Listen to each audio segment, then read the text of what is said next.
А сега ја повикувам да ни се обрати Катерина Димовска, член од извршниот одбор на Социјалниот демократскиот сојуз Битола. Добро вечер од Порашка Битола. Добро вечер, непокорни битолчани. Слушам постојано како Груевски и Талевски се фалат дека реализираат голем број на проекти за доброто на младите. Слушам и се чудам како нити јас, нити голем број млади луѓе, како од Битола, така и ширум Македонија, немаат почувствувано никаков добробит. Напротив, се повеќе размислуваат како да ја напуштат својата земја, својата родна татковина, која за жал не им нуди никаква перспектива. Ке се вратам на проектите кои владата често сака да ги споменува. Кампањата "Образованието е сила, образованието е моќ". Вистина е дека образованието е сила, но само ако е поттикнато и спроведено на искрен и правилен начин. Отворија факултет во секој град, во речиси секое населено место.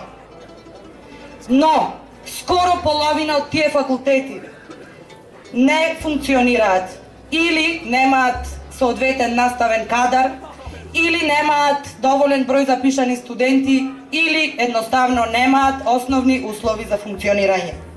Но, што е најважно во целата оваа приказна? Голем број на млади луѓе со голема желба се запишаа да се едуцираат, но за возврат ќе бидат избришани од списокот на невработени, а нема да добијат соодветно образование. Истото се случува и со проектот за поддршка на млади предприемачи. Слушам, владата нудела одредена сума неповратни средства за отпочнување на сопствен бизнис. Браво! Меѓутоа, што навистина се случува? Голем број на млади луѓе, кои со огромна желба за работа, за екзистенција, се осмелија и пробаа, отворија сопствен бизнис.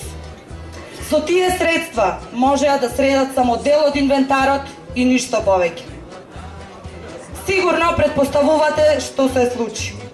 Ваквите бизниси, уште не почнати да функционираат, беа осудени на пропаст. А новопечените млади предприемачи останаа ем без својот бизнис, ем без право да се пријавуваат во Агенцијата за вработување уште наредни 4 години. Ете вака, овој фашистички режим ја намали невработеноста во државата. Ете вака, оваа влада ни помогна нам младите. Но ние сме млади и паметни генерации. Нас повеќе никој не може да не излаже. И затоа се повеќе млади помасовно се приклучуваат кон отпорот. Во оваа прилика, уште еднаш сакам да ги повикам сите мои другари, пријатели, сите мои колеги, сите млади генерации. Не попуштајте на закани и притуцоци, не ги наведнувајте главите. Не молчете пред овој фашистички режим, затоа што ние младите знаеме, ние можеме и мораме да се спротиставиме на ова лудило. Главите горе, дојдете заедно да учествуваме во пишувањето на историјата. Ние не сакаме да бегаме од нашата татковина. Ние резервна татковина немаме. И затоа ние одиме до крај, до победа.